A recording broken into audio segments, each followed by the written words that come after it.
नमस्कार दोस्तों। मैं आज बात करने जा रहा हूँ आपके डाइजेशन सिस्टम पे, आपके पाचन तंत्र के बारे में, आपको पाचन तंत्र संबंधी होने वाली दिक्कत जिसमें एसिडिटी, गैस, बदहजमी, अफार आना, पेट फूलना, सीने में जलन होना, इन समस्याओं के बारे में। दोस्तों, आज लगभग हर व्यक्ति को ये दिक्कतें आ रही है और इन दिक्कतों के पीछे बहुत बड़ा कारण है हमारे लाइफस्टाइल का, हमारे खान पान का। और जब ये दिक्कत होती है तो हम क्या करते हैं, डाइजीन लेना शुरू कर देते हैं, इनो ले लेते हैं या कोई टैबलेट ले लेते हैं।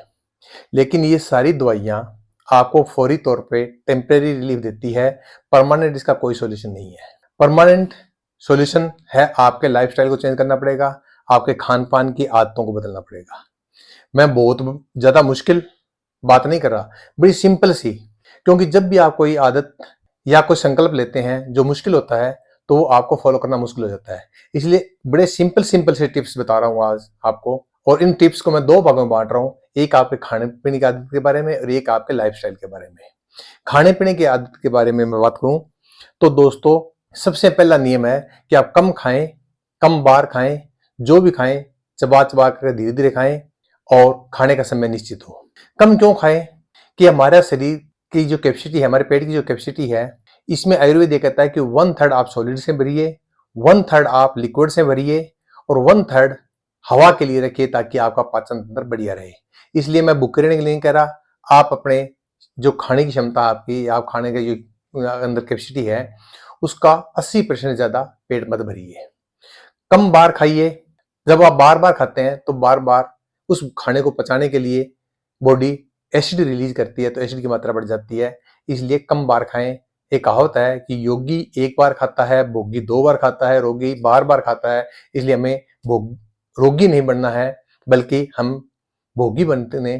तो आप 2 बार खाइए, ज्यादा करें तो आप 3 बार खाइए, इससे ज्यादा आप बार बार मत खाइए।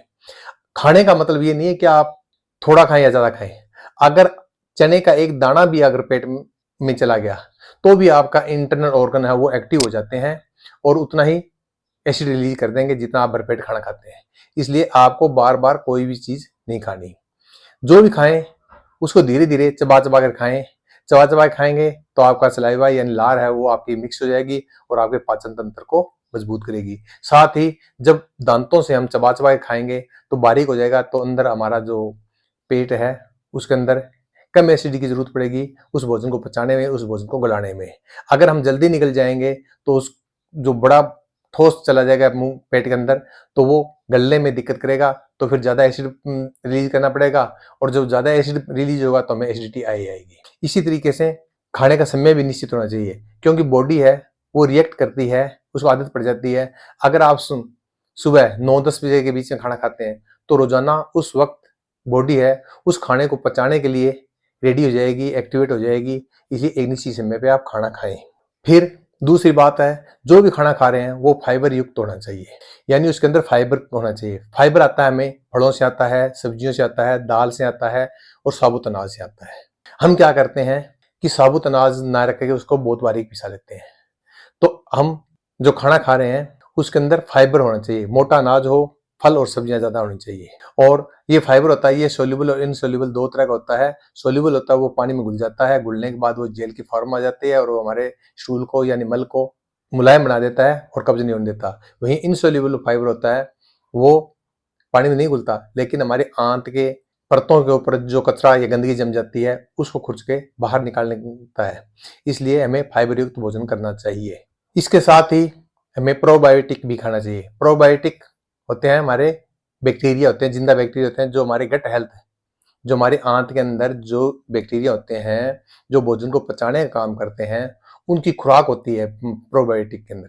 और प्रोबायोटिक के अंदर आपका दही, छाछ, पनीर और एप्पल साइडर विनेगर होता है। ये आप अपनी पसंद, अपने स्वाद के अनुसार कोई भी चीज शामिल करें, इसको शामिल जरूर करें। इसी तरीके से आप पानी पीने की आदत डालें।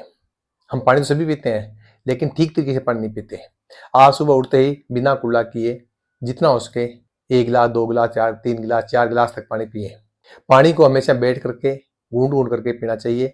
गटागट पानी नहीं पीना चाहिए, जल्दबाजी में पानी नहीं पीना चाहिए, क्योंकि हमारा शरीर है उसके अंदर 75% पानी है और जब पानी 75% है तो हमारे जो रोग लगते हैं उनका कारण भी 75% पानी है और उनका निदान भी पानी कर सकता है। इसलिए पानी पीने की आदत डालें और आप शरीर को कभी डिहाइड्रेट मत रखें, हाइड्रेट रखें। अगर डिहाइड्रेट रखें तो न केवल स्किन और आपको कब्ज की दिक्कत होगी बल्कि आपको पाचन तंत्र भी खराब हो जाएगा। इसके बाद आप अपने खाने को पहचानें। आपके शरीर की तासीर अनुसार आपको कौन सा खाना शूट करता है और कौन सा खाना आपको परेशान करता है, इसके बारे में आप सूची बनाइए। एक जरूरी नहीं है कि हर एक खाना हर एक व्यक्ति को पसंद आए। जैसे कि कई लोग थोड़ा सा मसाला तेज होते ही उनके सीने में जलन हो जाती है, एसिडिटी बन जाती है, और कई लोग काफी बहुत ज्यादा मात्रा के अंदर मसाला खा लेते हैं, उनको कोई फर्क नहीं पड़ता। तो ये शरीर की तासीर पर निर्भर करता है। तो इसलिए आप अपनी तासीर अनुसार अपना खाना सेलेक्ट कीजिए। जो आपको परेशान ना करे उस खाने को खाएं और जो खाना आपको परेशान करे उसको अवॉइड कर दें।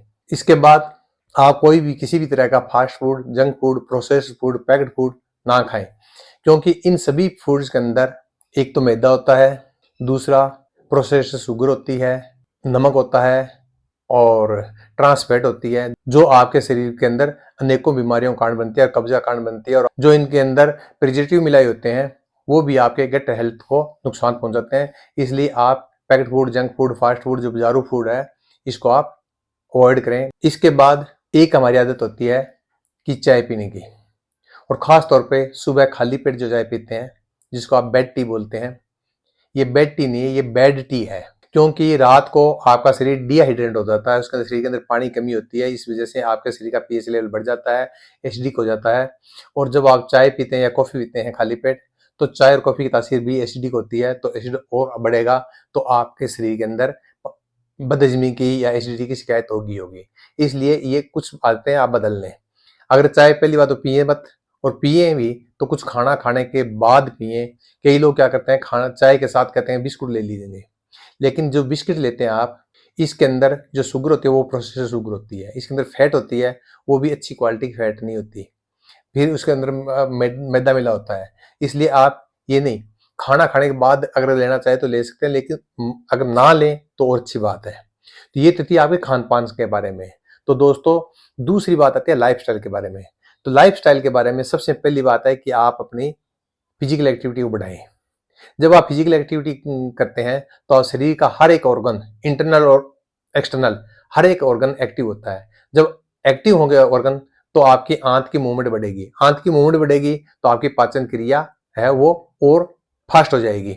इसलिए आपको रोजाना कम से कम 30 मिनट एक्सरसाइज, वॉक, रनिंग कुछ न कुछ जरूर करना चाहिए। दूसरी बात, लाइफस्टाइल के अंदर स्ट्रेस मैनेजमेंट या मेंटल हेल्थ की तरफ ध्यान दें।